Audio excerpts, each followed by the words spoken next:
Hi guys, welcome to today's live session. In the previous live session, we were discussing about the most important writers or the playwrights of European literature.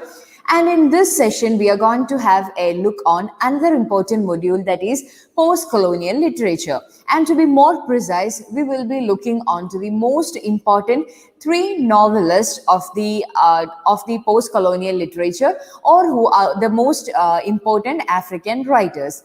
So the first question is, why should we discuss post-colonial literature? Post-colonial literature has got an extra weightage when NTA revised the syllabus, because post-colonial literature, as per our new syllabus, it falls under all the four modules. That means it falls under drama, fiction, non-fiction, poetry, and also in short stories and criticism. So you have to give a special concern, you have to give your attention to post-colonial literature.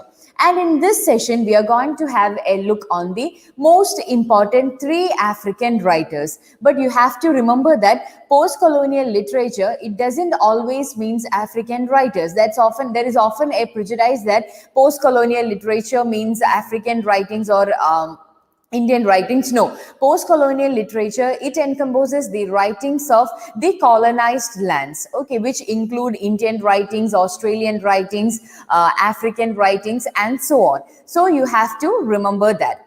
And in this video or in this live session, we are discussing about the three most important African writers, and the first one is Chinua Achebe. About Chinua Achebe, I hope you might be familiar with this name, because Chinua Achebe is considered to be the father of African modern writing, and he is the most important writer, most important African English writer, because he is someone who brought African literature to a new perspective or into a new light.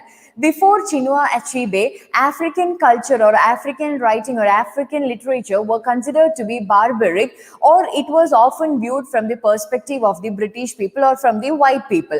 But when Chinua Achebe started to write in English, it actually it actually gained a global acclaim, where people started to consider, or people started to give some space to African literature and also to the emotions and feelings and also to the cultural and other traditions of Africa. So Chinua Achebe is actually a very prominent and a very acclaimed writer in Africa, who actually brought African literature into into a wider culture or into a wider area. So about Chinua Achebe, he died in 2013. So you might have heard the news. So about Chinua Achebe, he was born in the year 1930 and died in the year 2030.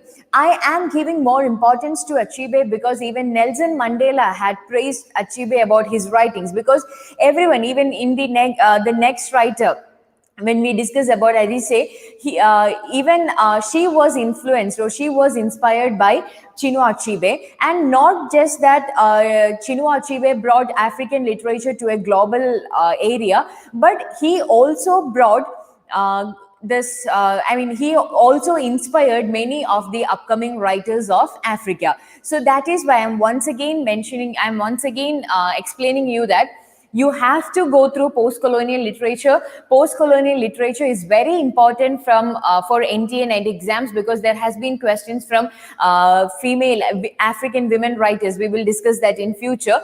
And also there are questions about the awards and prizes won by the African writers, because there is often a tendency for NET questions to move away from the British literature and other already asked questions. So the focus goes more to the areas of cultural studies and post-colonial literature. So you have to give more importance to post-colonial literature. Now let's come back to the topic. So about Chinua Achebe, he is considered to be the father of modern African writing, the father of modern African writing. And you also have to remember his nationality. He is a Nigerian writer. He is a Nigerian novelist, poet, professor, and also a critic. And the first work that you have to remember about Chinua Achebe is Things Fall Apart. And I think this novel is included in almost all the syllabus for every universities. So Things Fall Apart is very important. Things Fall Apart is a novel that was published in the year 1958. So, another important thing that I want you to remember is that if you are going through post-colonial literature, it is very easy for you to get scores because the questions are very much predictable. You don't have to go, but still the NDA questions are unpredictable, so the situation could change. But the thing is that as far as we know, the questions are very predictable from the topics, because you don't have to go deep into each and every works in order to answer the questions. You just have to know an outline, or you just have to know what this story is about. Then you can answer the questions asked from post-colonial literature. So one such important work is Things Fall Apart. You have to know an overview. You also have to know about the plot line of this work. Things Fall Apart is the debate novel of Achebe. It depicts the pre-colonial life in the southeastern part of Nigeria, and to be more precise, it speaks about the Igbo community. In the works of Achebe and also in the works of Adichie, you could find the importance of Igbo community. Igbo is actually a very sophisticated community sophisticated community in Nigeria.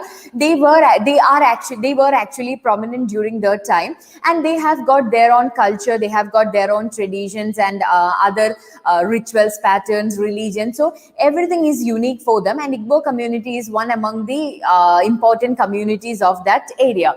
So to be more precise, Things Fall Apart speaks about the Igbo community and Igbo tradition and the arrival of Europeans during the late 19th century. So you could see a shift in Things Fall Apart from the Igbo community being everything, being and wholesome community, to the arrival of the Europeans, and how the Europeans slowly started to manipulate the minds of this Igbo community, and how they slowly move away from their traditions, and how some people accept, or how some people embrace the European culture, while some people completely finds the European culture to be disgusting. So you could find a shift of the colonization, or from freedom to being colonized. That shift or that transformation is very much evident in Things Fall Apart, and that is one of the many reasons why Things Fall Apart has got a global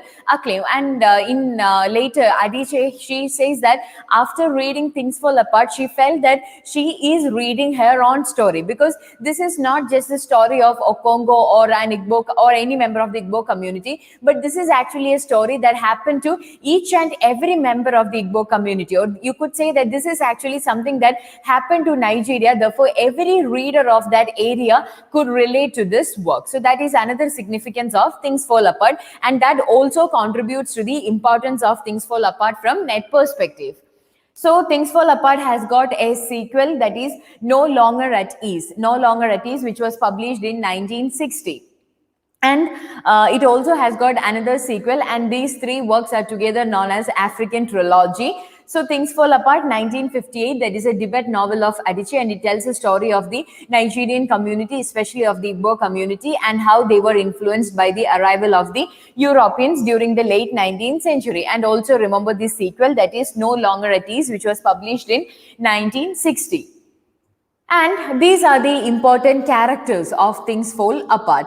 Okay, so you have to go through the detailed summary of Things Fall Apart. The detailed summary and its analysis are given in our official website, so you can go through that. And then we have the central character, that is Okongo. So I am not going deep into this. Story, but you have to go through it. I am discussing about the characters of the main characteristics of the main characters. So we have the central character, that is Okongo. So Okongo is the head of a community. So he is actually he is called to be a wrestler. So he is the son of Unoka. So Unoka actually died with a lot of debts, and he was not considered to be a man of virtue or a man of worthy, according to Okongo. And throughout his life, you could find that Okongo is struggling to save himself from the influence of Unoka. Unoka is actually actually a very sensitive person who actually has got affection to everyone. But at the same time, Okongo, he never wants to die like his father. He never wants to be treated like his father, and he tries to move away from anything that catches his emotions. And therefore, you could find that he beats his wives. He never speaks soft to his neighbors. He often wanted to be appear as a very macho chauvinistic character, and therefore, because for that community, that is something that gave them admiration or gave them honor and respect, and therefore he often tried to move away from the footsteps of his father. And Okongo, he has got many wives, and you could find that in Things Fall Apart, Achebe discusses about the traditions followed by each wives and husbands, and about their religion, about the superstitious beliefs. So everything doesn't seems to be good for a reader from another world, but the thing is that these are actually the traditions followed by them, and these traditions are explained from the perspective of an African person, where they treat them with much honor and dignity.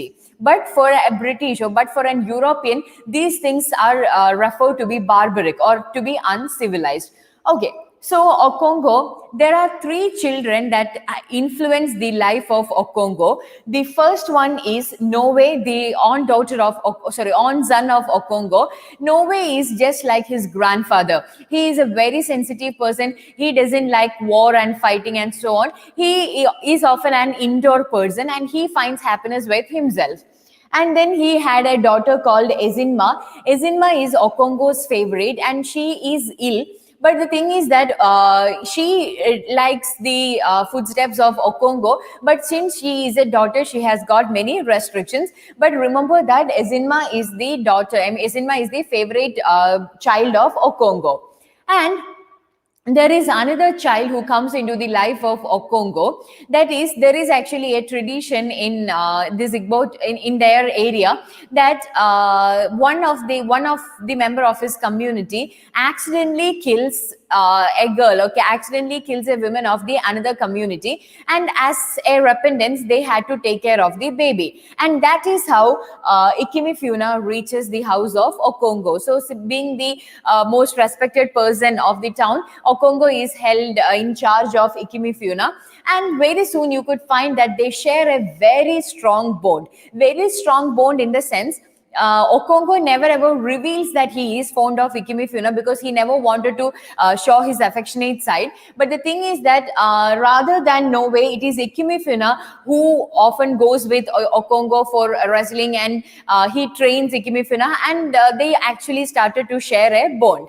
But this bond couldn't last longer, and you could find that Ikimifuna, he started to treat Okongo as his real father, and even you could find that Okongo also started to treat him like his real son.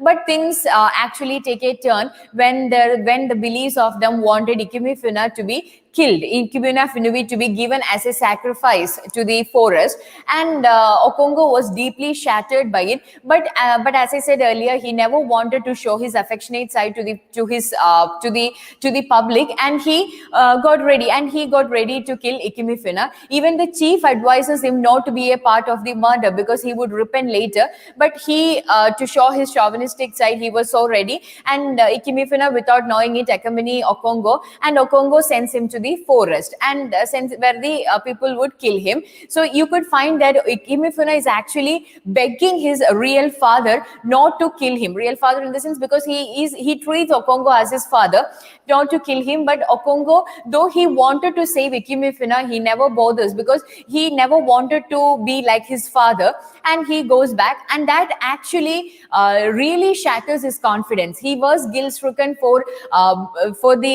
many months after that, and even Noe emotionally got distance from Okongo because of this incident. And so everything everything turned out to be a chaos after the death of Ikimifuna. And after that, Ezinma, she falls ill, and while doing a ritual, Okongo accidentally kills a person by shooting his gun. He was cleaning his gun, but accidentally it hit a person, and that person was dead. And though it was accidental, he had to suffer the punishments, and he and his family was exiled from that community for 7 years. And then he moved with his mother's brother, and there he lived for 7 years. And since he was a very productive person, he cultivated there, and he was slowly starting to settle there. But you could find that when things was about to come to normal, there comes the arrival of the European missionaries. And the arrival of European missionaries could never be accepted by Okongo, because he was witnessing that slowly the traditions are actually are slowly changing. Okay, and Okongo, he has got a best friend, Oberika, and Oberika was there in his town in order to report everything that happened in his native town to Okongo. And after 7 years, when Okongo returns to his town, many things change. People were no longer the same. European mission. There was a church there, and you could find that no way he got slightly influenced by Christianity, and as a result, Okongo highly beaten him, and he was heavily beaten. And as a result, he got more and more influenced by the European missionaries, and he abandoned his family and moved with the Christian missionaries. Okay, so that is another thing, and that all resulted as, or that all fall as a shame to Okongo. And then you could find that Mr. Brown is a very chief character who brought this European missionaries in this novel. Okay, and after they return, you could find that Okongo, he wanted the people to fight against the British people. So for him, anything crooked or anything cunning is not a tradition, or not the line, or not the policy of these Igbo people, and therefore he wanted to directly fight them. But it never, since they were more in power, Okongo and three of his friends, they were arrested. And though the head of the Britishers, they advised the soldiers not to soldiers to treat them with dignity, since they had the head of the people. But the soldiers, they never bothered it, and they shaved the head of Okongo. They beaten him. So the result is that these three chiefs, they were extremely humiliated. And for Okongo, this was the extreme sense of humiliation, and he even killed a person. He even killed a soldier. And the next day, when the soldiers came to arrest Okongo for the murder, he actually realized that none of his fellow warriors or none of his friends wanted to fight the Europeans, because they are actually afraid. And according to Okongo, he couldn't live in such a shame, and he committed suicide. But the thing is that his death actually falls as a shame for him, because according to their religion, suicide is considered to be a very heinous crime, and therefore he couldn't be buried with all their traditions and all their rituals. Okay, just like how we treated suicide in Kerala before 30 or 40 years, just we also, you know how the way they were treated. So similarly, he was also not treated, and the person who came to arrest him, he saw Okongo hanging down on a tree, and he summarizes the story of Okongo that, okay, he is a man who could be the chapter of my story. And then he changes it that, okay, if not a chapter, then at least some passages. So you have to remember that Okongo is actually a person who had got a tremendous influence over that tribe once. But after the arrival of missionaries, or after the arrival from a post-colonial view, or sorry, from the view of a colonizer, he is just worth of few passages. Or even if a person is worth of few passages, that means he is admired from a European perspective. So that is the shift that Achebe tries to bring in the things fall apart. In September 2013, so you have to remember the very minute details of Things Fall Apart, because questions have been asked repeatedly from Things Fall Apart. In 2013, there was a question, which of the following characters is killed in Achebe's Things Fall Apart in conformity with an African tribal custom? So you have to remember that which of the characters in Things Fall Apart dies as a result of the African custom. Okongo, he commits suicide, and Oberika is alive till the end. And Ikimifuna, he is actually the person, or he is the child who is killed because of the rituals there. And no way he turns to be a Christian and follows the path of European missionary. So these are the ends of the four characters, and therefore the answer is option C, and that is Ikimifuna. The sequel of Things Fall Apart, that is No Longer at Ease. Okay, No Longer at Ease, which is published in 1960. And I am once again reminding you that you have to remember the chronological order of the sequences of the trilogy. First one is Things Fall Apart, which was published in the year 1958, which is followed by No Longer at Ease, which is published in 1960. And as I said earlier, it's a sequel, and it is also the story of an Igbo man, that is Obi Okongo. Obi Okongo is the grandson of Okongo, the protagonist of Things Fall Apart. So No Longer at Ease is the character of Obi Okongo, who leaves his village for an education in Britain and then a job in the Nigerian colonial civil service. So you have to remember that Okongo's time was the time when the Europeans started to arrive in Africa or arrive in Nigeria.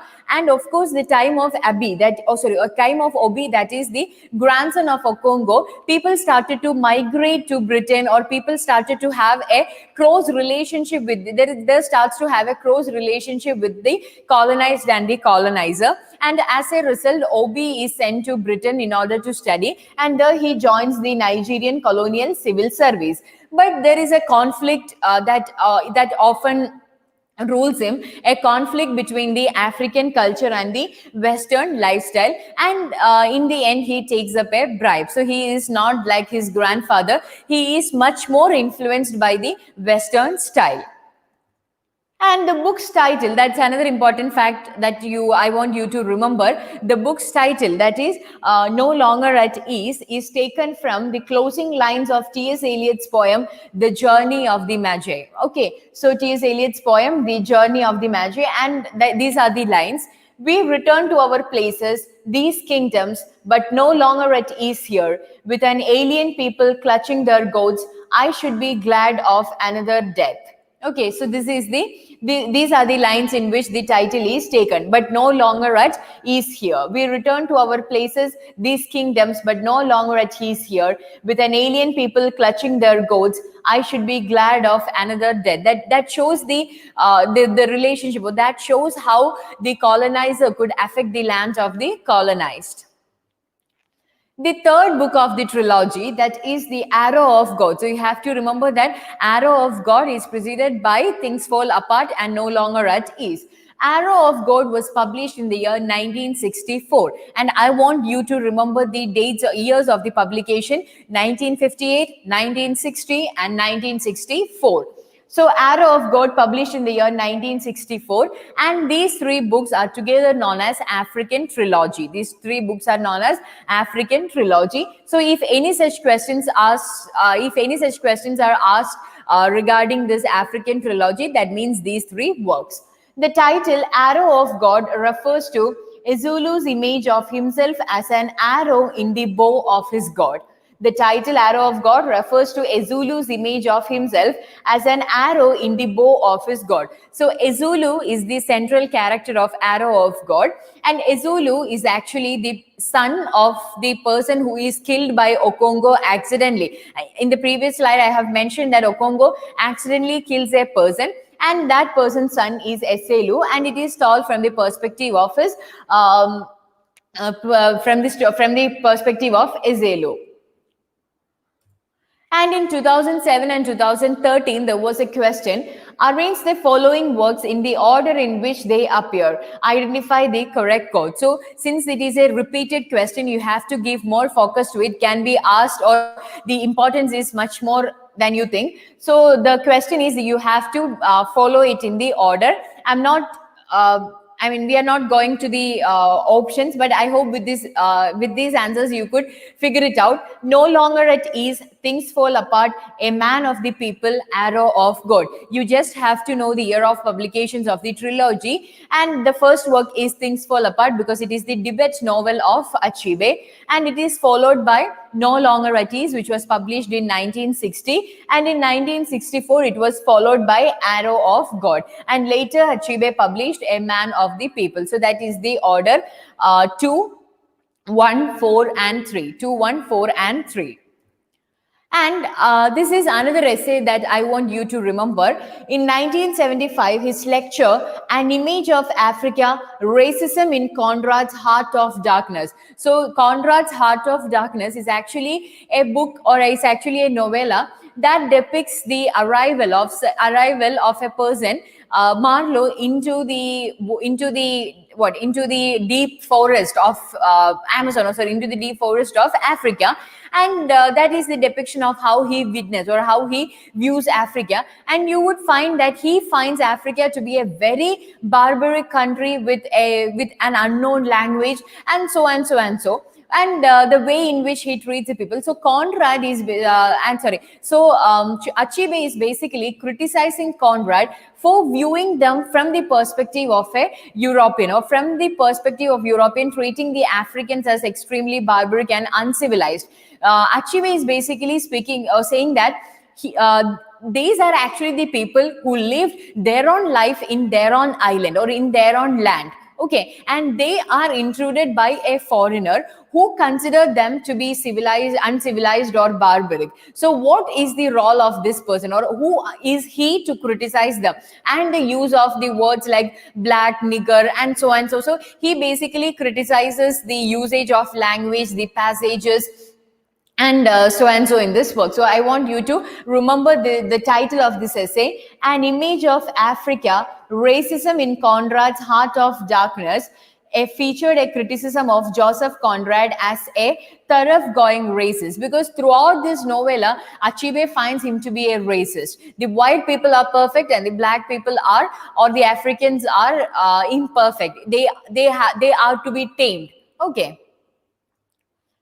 And moving on to the next writer. So first we were discussing about Chinua Achebe. So you have to remember that, remember the important works of Chinua Achebe, the role the importance of Chinua Achebe in African literature and also to the post-colonial literature, and the three most important works which falls under the title African Trilogy, and also remember the criticism that Achebe had written about Conrad's Heart of Darkness. Moving on to the next writer, that is Chimamanda Ngozi Adichie. You might have heard of her because she's a very famous TED talker. There are many lectures given by her in YouTube. So if you have got some free time, just go to YouTube and search for her name. You would find many TED talks, and her talks are very much inspiring, especially from a feminist point of view. So about Chimamanda Ngozi Adichie, she was born in the year 1977. And she was a Nigerian writer who was shortlisted for the Booker Prize in 2004. And as I said earlier, while we discussed about Achebe, she was influenced by Things Fall Apart, written by Chinua Achebe. Because, as I said earlier, she also belonged to the Igbo community and also to Nigeria. And as per her experience, she says that Things Fall Apart is the story of every Igbo person or every Igbo individual. And therefore, from the work that Things Fall Apart, she actually gained an influence or gained an inspiration to write about the other wars and other writings and fights. And even Achebe praised Adichie in writing about the Nigerian Civil War. Okay, so the first important work or the debate novel of Adichie is Purple Hibiscus, which was published in the year 2003. And once again, I'm reminding you that Adichie's works are also very important from net point of view because they belong to the 21st century, and therefore it has got more influence, or it has got more reference in post-colonial literature. So it is set in post-colonial Nigeria, and it starts with an extended quote from Things Fall Apart, as she was highly influenced by this work. And Purple Hibiscus It garnered the Commonwealth Writers' Prize in 2005 for Best First Book in Africa, and that year's Commonwealth Writers' Prize for the Best First Book overall. So questions can be asked about identify the work or identify the writer with the given below from the given below features. Then you have to remember all these facts regarding Adichie and purple hibiscus. Moving on, these are the important characters of purple hibiscus. So we have Papa Nuku. Papa Nuku has got two children. One is Eugene and the other one is Ifoma. So Eugene is one of the central character in this work, and Eugene is married to Beatrice, and they have got two children, that is Chukwuka, he is also known as Jija, and then we have Kambili. So these are the two children of Eugene and Beatrice. And Papa Nuku also had a daughter, that is Ifeoma, who lives an extremely contrast life to this family. And Ifeoma has got three children, Amaka, Obero, and Chima. These are the three children of Ifeoma. And even Papa Nuku lives with Ifeoma. So these are the central characters, and I'm not going deep into this story, but you have to go through it. So Eugene is married to Beatrice, and you could find that Eugene is a perfect example of an abusing husband, of a chauvinistic male dominant person, and he beats Beatrice, and she even got an abortion because of that beating. And these children, they normally witness or witness their fathers beating their children, but they at first thought that okay, this is the life, this is the tradition. But here you should remember that there is a shift from Things Fall Apart. In Things Fall Apart, Congo also beats his wife, but no one ever bothers about it. And here you can find that here it is taken into another perspective. That is, the male dominance is considered not to be mature, not to be heroic, but it is considered to be rude and absurd. It is considered to be a very as a criminal offense. And you could find that Chuku and Kambili, they for a vacation they go to live with Ifoma, and there they actually witnesses a new civilization. Okay, because purple hibiscus is actually a flower that is a result of a cloning. Okay, that's a result of an integration of two different flowers or two different cultures. So similarly, this actually speaks about the mingling of two cultures. You couldn't embrace the Igbo community and Igbo tradition thoroughly, but at the same time, you should also take some sort of good things from the Western culture in order to change. For example, in Things Fall Apart, we find that Ikimifuna is killed. Okay, so that killing is actually something that can be avoided with the interference of the Western culture. So Adichie in Purple Hibiscus actually votes or actually advocates for and mingling of both the cultures. And Kambili, she falls in love, she gets attracted to Father Amadi, and that actually creates a very great chaos in her family. And finally, you could find that Beatrice failed to after when she feels that she couldn't tolerate the torture of Eugene anymore, she kills him by poisoning him. She kills her husband by poisoning him, and it is Shukuka who takes the blame and is sent to jail. Okay, so that is how the plot ends when he gets released from jail 3 years later. So that is how the plot revolves. In August 2016, there was a question. Purple Hibiscus is a work by Cyprian Equense, Chimamanda Ngozi Adichie, Zefi Atta, and Chukwuka Ike. And the answer is, as you all know, it is Chimamanda Ngozi Adichie, and that is the first work of Adichie. And she had also written another work, that is Half of a Yellow Sun, published in the year 2006. And the novel tells a story of the Biafran War, and that is also very important. You have to remember that questions are asked from the settings. The novel tells the story of the Biafran War, how Biafran colonization happened in Nigeria. The novel takes place in Nigeria prior to and during the Nigerian Civil War. It received the 2007 Orange Prize for Fiction. So these are the central characters of the work. So we have Odenigbo, the son of Mama, and Odenigo, she is married to Olana, and Olana has got a twin sister that is Cain, and Cain is in love with Richard, but they actually were living very perfectly until the Nigerian Civil War happened. And Odenigo, he was a professor, but you could find that when the Nigerian Civil War broke out, they became extremely affected. They had to move away from the place in search of food and water, and he even took the job of a cleaning staff, so in order to survive. And many things happen in between them. So here you could find that not just the things are not happening socially and economically, but also personally. Odenigo is seduced by Amela to sleep with him, and they have got a son, baby, and Olena raises him. So there are many clashes that happen within this family.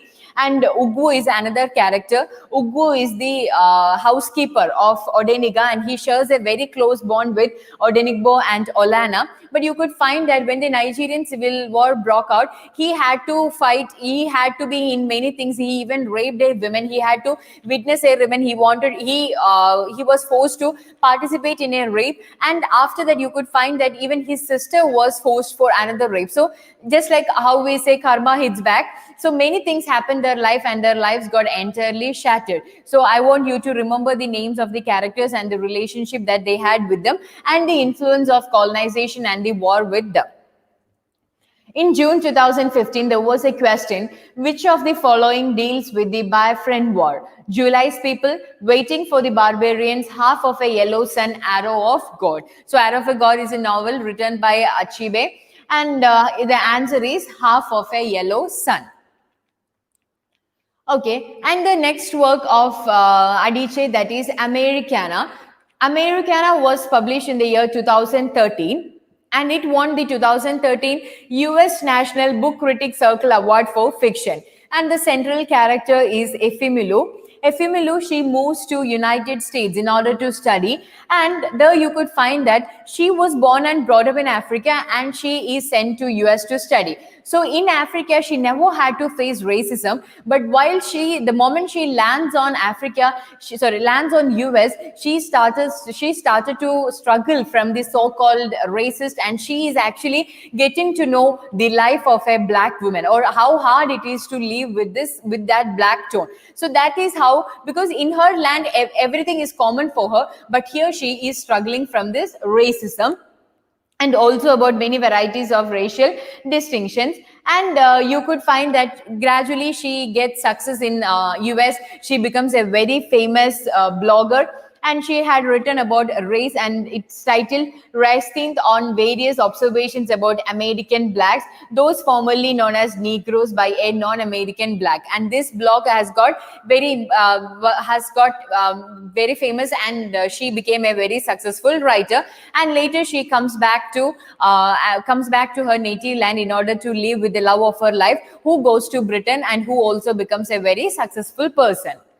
In November 2017, there was a question: Chimamanda Adichie's last novel, Americana, 2013, centers on the romantic and existential struggles of a young Nigerian woman studying in the United States and finding success as a blogger. What is her blogging about? And as I said earlier, the blogging is about the life of each and every Africans who were previously called as Negroes by the African people, as a name of as a very marginalizing name, and therefore the answer is race. Okay, that blog she describes about the various racial distinctions that she could suffer from US. And moving on to the final writer, that is J.M. Coetzee. He is also a very important writer because Coetzee was born in 1940 and he is still alive. He is very important for two important reasons. The one is that he won the Nobel Prize for Literature, and the second is that he was awarded with Booker Prize twice. Okay, so these are the two reasons why Coetzee is very important from net point of view, and also from a literary point of view. He was awarded the Nobel Prize in Literature and also Booker Prize, not just once but twice. And he was a South African born novelist.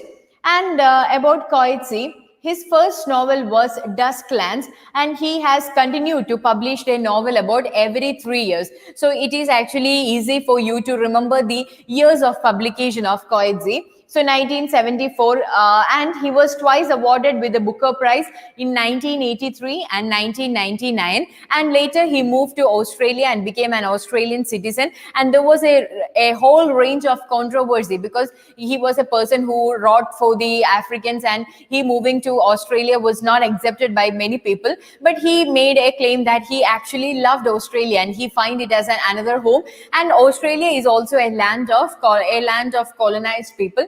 And anyway, you could find that he moved to Australia in 2022 and became a citizen.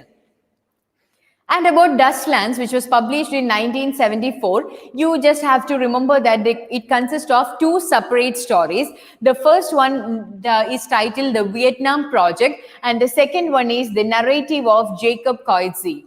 Okay, so these are the two important, two sections or two important stories in Dustlands. It consists of two separate stories. They have got no relationship with each other.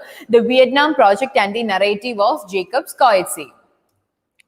And his most important work, that is Waiting for the Barbarians. Waiting for the Barbarians was published in the year 1980, and Coetzee, he took the title from Waiting for the Barbarians by the Greek poet Constantine P. Cavafy, and this is actually narrated in a first person, and the narrator is a magistrate, an unnamed magistrate, who is actually having a very calm and a composed life. And he was a magistrate of a settlement that exists on the territorial frontier of the empire. Even the name is not mentioned. It is the empire and the magistrate. But things actually take a very drastic turn when the troops came down, when the empire declares a state of emergency and deploys the Third Bureau to counter the attack of the barbarians. But you have to remember that the barbarians never ever appears in this novel. Okay, that's very important. The barbarians never ever appears in this novel, but the empire, he declares a state of emergency because he believed that the barbarians would one day come to attack them, and he was all he was getting them to ready to fight these barbarians. That is why the title Waiting for the Barbarians, because they are, even if in the last paragraph you could find that they are still waiting for the barbarians and they never appears.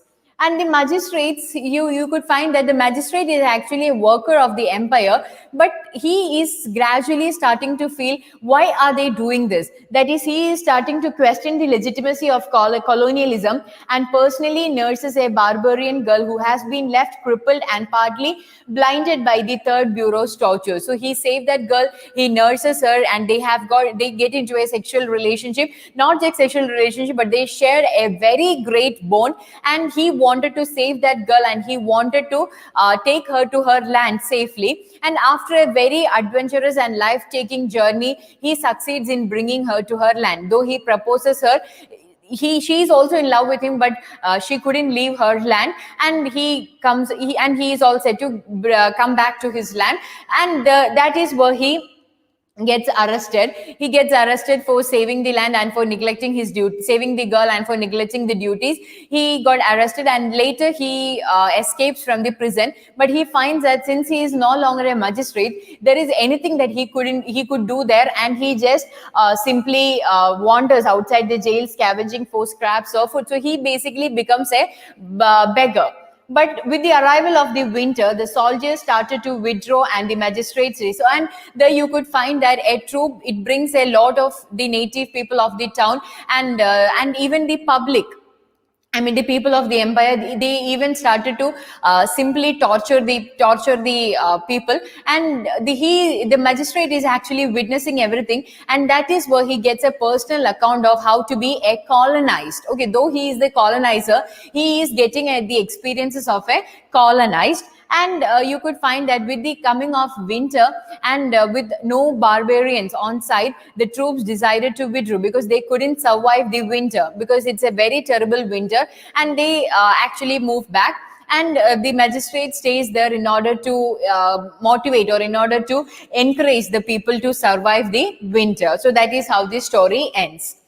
And another important work is Life and Times of Michael K. The novel won the Booker Prize for 1983. It revolves around the relationship between a mother and her son. It is often compared with Franz Kafka's novel The Trial.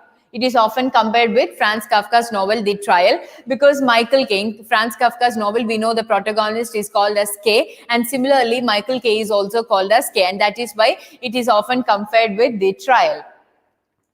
So these are the three important characters that you have to remember. So we have Michael K, who is crippled and is sent to an asylum by his mother Anna K. Though Michael has got a very deep and devastating love to this Anna, she actually at first never bothered about Michael, and she often find him to be a burden because of his disadvantage, and she leaves him in prison. And you could find that even Anna's life is not happy. She is often in fear. She lives in the fear of being abandoned. She lives in the fear of living in the streets, and Michael, he was a gardener, and he decides to, and when Anna became sick, she writes to Michael, so because to save herself from living in the street, and he decides to escape from asylum in order to treat Anna. So this story is about the journey of Michael to Anna, to reach Anna. And another important character is the medical officer who is in charge of Michael in the asylum. He is very compassionate to Michael, and he often wants to think from the perspective of Michael. And when Michael escapes from the asylum, he is actually envious of the freedom of Michael. And finally, you could find that Michael and Anna, they live together, and Michael, he builds he is in building a garden. In Jan 2017, there was a question. The plot of this Coetzee novel unravels the narrative of a poor man of color trying to survive in a civil war situation, never taking sides. Identify the novel. And the story is Life and Times of Michael K. Okay, Life and Times of Michael K. So Waiting for the Barbarians, we know it's a story of the magistrate, and this is a story of how he survives this the civil war in order to reach his mother. The next work is Foe. You have to remember Foe because Foe is a postmodern writing or a postmodern adaptation of Robinson Crusoe, Daniel Defoe's Robinson Crusoe, and that is the significance of Foe. So I want you to remember that Foe is important because it is a postmodern adaptation of Daniel Defoe's Robinson Crusoe. So in British literature, we discussed about Robinson Crusoe and about the characters Crusoe and his slave Friday. So this is about the character Susan Barton. Susan Barton, who is in search of her kidnapped daughter, and she reaches this island of Crusoe and Friday, and she goes back to the land of Defoe in order to want him to write a novel for her, and she says that is the reason, or that is the story of Robinson Crusoe.